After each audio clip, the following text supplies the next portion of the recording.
Okay so hello and welcome. हम लोग आज से साइकोलॉजी का जो ग्रेजुएशन का सिलेबस है वो कवर करने जा रहे हैं। इवन ग्रेजुएशन नहीं, हम मोस्ट प्रॉब्ली थर्ड ईयर तक का पूरा सिलेबस कवर करेंगे। सो आज स्टार्ट करते हैं with the lesson named as introduction to psychology. दोनों ही बुक्स में चैप्टर नेम सेम है, चाहे वो साइकोलॉजी बाय बैरन हो, चाहे वो साइकोलॉजी बाय सिसरेली हो। कई बार एक क्वेश्चन आता है, स्टार्ट करने से पहले ये बोलना चाहता हूँ कि मेरे पास बहुत सारे क्वेश्चंस आते हैं कि सिसरेली की बेटर बुक है या फिर बैरन की बुक बेटर है। तो देखिए, लिखा अगर आप दोनों को कंपेयर करते हैं, मैंने दोनों ही बुक्स पढ़ी हैं और दोनों में कोई ख़ास डिफरेंस है नहीं। जो डिफरेंस है वो इनके आपके सिलेबस से बाहर है। मतलब जहाँ तक आपके ग्रेजुएशन में पढ़ाया जाता है इन दोनों बुक्स को, वहाँ तक दोनों सेम मैच करती हैं। उसके बाद बैरन ने कुछ और लिखा है, कुछ और चैप्टर्स दिए हैं, और सिस्टरली ने भी कुछ और चैप्टर्स दिए हैं, और उन दोनों पार्ट्स में डिफरेंस आता है। तो वहाँ पे बात करें तो अगर आप मेरे एक्सपीरियंस से बात करते हैं तो मुझे ऐसा लगता है कि अगर आप नॉलेज बेसिस पर पढ़ना चाहते हैं तो सिसरेली इज़ बेटर।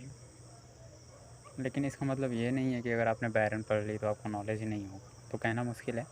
और अगर आपको मार्क्स अच्छे लाने हैं तो आपको बैरन पढ़ना चाहिए, क्योंकि उसमें बैरन में ज़्यादा फालतू की चीज़ें नहीं दी हुई हैं, ज़्यादा एक्सेसिव नॉलेज नहीं देने की बात की है। बैरन में सिर्फ टू द पॉइंट दिया हुआ है। तो हम बैरन की पढ़ रहे हैं फ़िलहाल के लिए। अगर सिसरेली में किसी को पढ़ना होगा तो कभी ये जो डिफरेंसेस हैं उस पर बात कर लेंगे, वही पढ़ लेंगे, क्योंकि बाकी तो पढ़ने की ज़रूरत है नहीं। तो पहला जो टॉपिक है हमारा आज का वो यही है कि modern psychology, what it is and where it came from.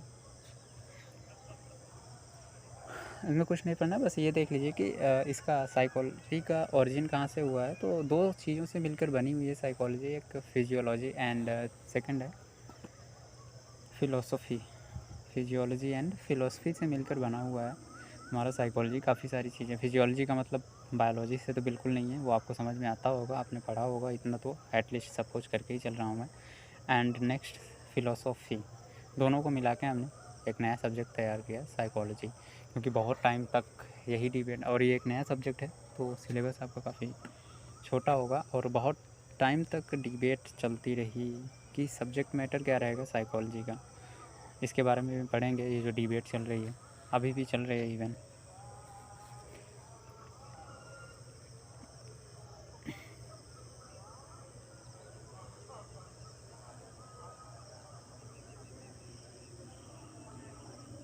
देखिए, ये जो सब्जेक्ट मैटर का टॉपिक था ये काफ़ी पुराना, काफ़ी टाइम से इसके ओरिजिन से ही स्टार्ट हो चुका था। तो इसमें हम पढ़ते हैं, थोड़ा बहुत देख लेते हैं कि वो कौन कौन से लोग आए जिन्होंने इसके सब्जेक्ट मैटर को चेंज करने में योगदान दिया, या इस हद तक आज के मॉडर्न फील्ड तक लाने में सहयोग दिया।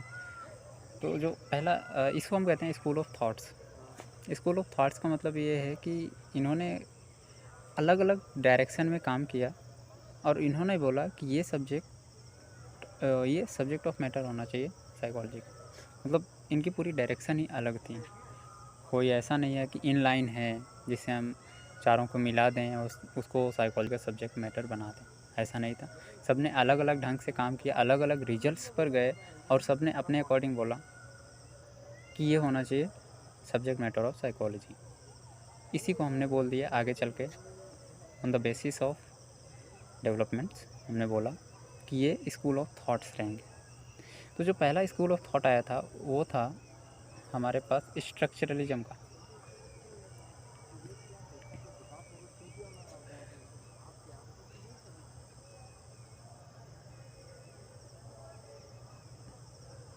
आपने एक बड़ा नाम सुना होगा,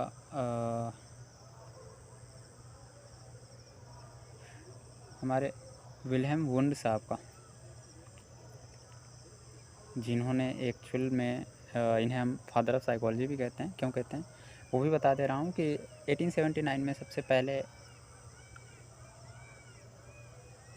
लीप्जिग यूनिवर्सिटी इन जर्मनी में इन्होंने पहली साइकोलॉजी की प्रयोगशाला लेबोरेटरी बनाई थी, जिसकी वजह से इनको क्रेडिट दिया जाता है और इन्हें फादर ऑफ साइकोलॉजी बुलाया जाता है। याद रखिएगा, Sigmund Freud is not the father of psychology, he is not considered as the father of psychology. तो काफ़ी लोगों को सबसे पहले नाम पता चलता है सिगमंड फ्रायड का ही। उन्होंने काम ज़बरदस्त किया है, बहुत सारी चीज़ें बताई ज़रूर हैं, लेकिन ही is not the father of psychology, ये कॉन्सेप्ट याद रखिएगा। Wilhelm wound the father of psychology. Structuralism का जो सपोर्ट कर रहे थे वो विल्हेम वुंड और इनके स्टूडेंट्स कर रहे थे। इन्होंने कहा कि हमें as a subject of psychology ये देखना चाहिए कि जो हमारा ब्रेन है उसका स्ट्रक्चर कैसा है।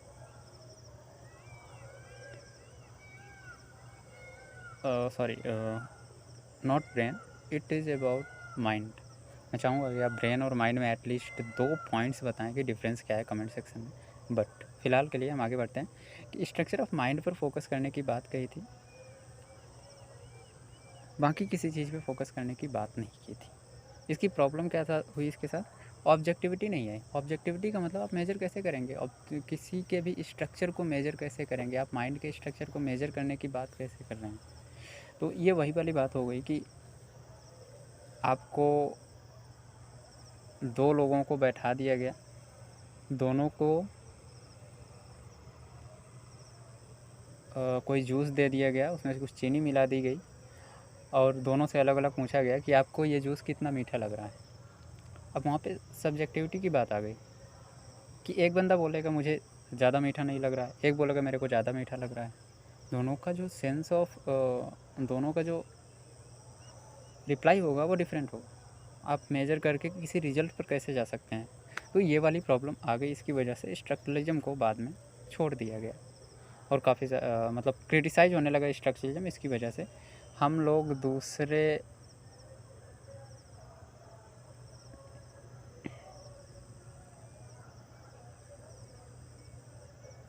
स्कूल ऑफ थॉट पे आ गए, जिसे हम कहते हैं फंक्शनलिज्म। इसके बारे यहाँ पे दिया हुआ नहीं है शायद, या मैं पढ़ देख नहीं पा रहा हूँ। नेक्स्ट भी है नो। ओके, यहाँ पे डेफिनेशन की बात की, ठीक है, मैं यहीं पे बता दे रहा हूँ। आगे चल के फिर से आएगा, आगे फिर से मैं ये चीज़ नहीं पढ़ाऊँगा, तो ध्यान से सुनिएगा। अगला जो स्कूल ऑफ थॉट है वो है फंक्शनलिज्म। स्ट्रक्चरलिज्म के जब काफ़ी ज़्यादा विरोध होने लगा तो अमेरिका की तरफ से काफ़ी ज़्यादा अमेरिकन स्कॉलर्स जो थे उन्होंने काफ़ी ज़्यादा क्रिटिसाइज़ किया और उन्होंने नया स्कूल ऑफ थॉट डेवलप किया, जिसे हमने कहा फंक्शनलिज्म। डिफरेंस कुछ खास नहीं था, डिफरेंस में सिर्फ इतना कहा कि हम as a subject matter of psychology ये कंसिडर करेंगे कि हमारा ब्रेन फंक्शन कैसे करता है, हमारा माइंड फंक्शन कैसे करता है। प्रॉब्लम इनकी भी प्रॉब्लम सेम थी कि आप मेजर कैसे करेंगे कैसे फंक्शन करता है, क्योंकि आप ब्रेन के बारे में स्टडी नहीं कर रहे हैं, आप माइंड के बारे में स्टडी कर रहे हैं। और जिसका डिफरेंस मैं बताने वाला नहीं हूँ, चाहूँगा कि आप में से कोई ना कोई ज़रूर बताएं ब्रेन और माइंड के बीच एटलीस्ट 2 डिफरेंसेस। ओके, तो हमारा माइंड कैसे काम करता है, कैसे फंक्शन करता है, इस बारे में फोकस करने की बात कही थी फंक्शनलिज्म ने। बट बाद में फिर से मेजरमेंट के चक्कर में इसने भी अपना क्रेडिट खो दिया और फिर आए यहाँ पे John B Watson and B.F. Skinner. नाम सुना होगा आप लोगों ने, अगर आप लोगों ने थोड़ी सी भी साइकोलॉजी की बुक टच की होगी तो। J.B. Watson and B.F. Skinner आए अपने बिहेवियरिज्म को लेकर। अब इन्होंने पूरी चीज़ ही चेंज कर दी। अभी तक जो हो रहा था फंक्शनलिज्म स्ट्रक्चरलिज्म में जो हो रहा था कि हम फंक्शंस पर फोकस करेंगे, हम स्ट्रक्चर पर फोकस करेंगे, नहीं, हमें किसी भी चीज़ पर फोकस नहीं करना, हमें directly observable actions and reactions of the body को मेजर करना है, बात ख़त्म, ऑब्जर्व करना। इन्होंने कहा कि हमें साइकोलॉजी में सिर्फ उन्हीं चीज़ों पर फोकस करना है जिनको हम मेजर कर सकते हैं। और मेजर हम किसको कर सकते हैं? लोगों के एक्शंस और रिएक्शंस को ही मेजर कर सकते हैं। इसी को इन्होंने टर्म दिया बिहेवियर।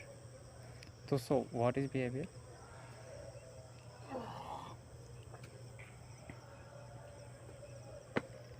एनी ऑब्जर्वेबल एक्शन और reaction of an organism is known as behaviour.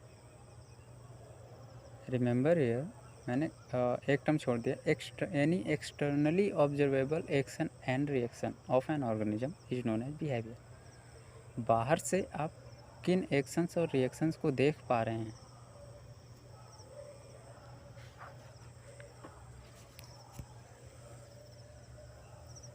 बाहर से हम जिन एक्शंस और रिएक्शंस को देख पाते हैं, सिर्फ उन्हीं को हमने कहा कि ये बिहेवियर कहलाएंगे और हमें उसी पर काम करने की ज़रूरत होगी और वही हमारा सब्जेक्ट मैटर होगा साइकोलॉजी पर। चीज़ अच्छी थी, हर तरह से प्रूव हो रही, हर रिसर्च में सक्सेसफुल हो रही थी, इस वजह से इसको हम रिजेक्ट नहीं कर पाए और आज भी हम बिहेवियरिज्म को पढ़ते हैं। आज भी चल रही है, आज भी आप BF स्किनर को पढ़ेंगे, उनकी क्लासिकल कंडीशनिंग, ऑपरेंड कंडीशनिंग, इन सबको पढ़ेंगे आगे चल के। तो ये सारी चीज़ें चलती रही हैं आज भी। बट प्रॉब्लम क्या हुई कि हमें सेटिस्फैक्शन नहीं हुआ यार, सिर्फ बिहेवियरिज्म को लेके चलेंगे और वहाँ पे सिर्फ हम साइकोलॉजी में एक्सटर्नली ऑब्जर्वेबल एक्शंस और रिएक्शंस को देखेंगे, तो फिर ये क्यों कहा जाता है कि अगर आप साइकोलॉजिस्ट हैं तो आप सामने वाले की मन की बात को पढ़ सकते हैं ऐसा। हालांकि मन की बात तो आप पढ़ नहीं सकते हो साइकोलॉजिस्ट बनने के बाद भी, लेकिन ऐसा तो इसका मतलब इसका कोई रिलेशन ही नहीं हुआ माइंड से। इसी को थोड़ा आगे बढ़ाते हैं। तो 3 स्कूल ऑफ थॉट्स हमने देख लिए हैं। पहला था स्ट्रक्चरलिज्म, दूसरा था फंक्शनलिज्म और तीसरा है बिहेवियरिज्म। इसके बाद और भी कई सारी चीज़ें आई थी, लेकिन उसके बारे में हम इतना डिटेल में ना जाएं तो बेटर होगा।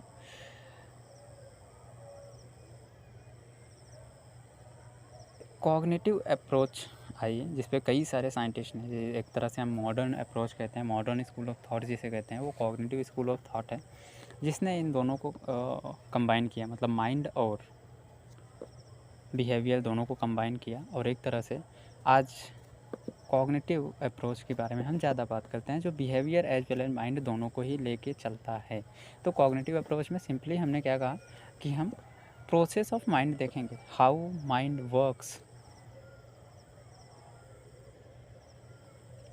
We will focus on the cognitive processes, कैसे कोई सोचता है, ये अगर ऐसा होगा तो माइंड ऐसा सोचेगा। इस कंडीशन में रख के देखा गया और बात की गई, और ये भी प्रूव किया गया कि जैसा हम सोच रहे हैं वह वो हमारे बिहेवियर में रिफ्लेक्ट होगा। एंड हेंस दोनों चीज़ें कंबाइन हुई और फिर हमारे पास नया स्कूल ऑफ थॉट आया और साथ में साइकोलॉजी की एक परफेक्ट डेफिनेशन भी निकली। तो total 4 school of thoughts. Structuralism से शुरुआत हुई थी, फंक्शनलिज्म पर आए, फंक्शनलिज्म के बाद हम बिहेवियरिज्म पर आए, बिहेवियरिज्म के बाद हम कॉग्निटिव पर आए।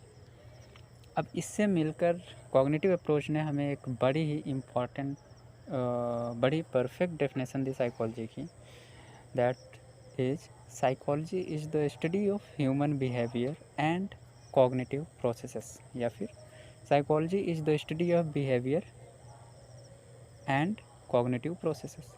बिहेवियरल पर्सपेक्टिव, जो बिहेवियरल स्कूल ऑफ थॉट था वो पूरा का पूरा आ गया। कॉग्निटिव, जो भी हमारा माइंड है, वो पूरा आ गया। दोनों कंबाइन हो गए और हमें एक डेफिनेशन मिल गई। तो ये थी डेफिनेशन ऑफ साइकोलॉजी। अब यहाँ से यहाँ तक आए, लगभग 1850 के अप्रॉक्स से साइकोलॉजी की शुरुआत हुई और आज तक हम चल रहे हैं। तो क्या ये इतना ईजी था? नहीं, बिल्कुल नहीं ईजी था। रीज़न क्या है? सबसे ज़्यादा कंट्रीब्यूशन किसने दिया? मेल और फीमेल की बात करते हैं अगर, तो दोनों ही बहुत अच्छा कंट्रीब्यूशन दिया है।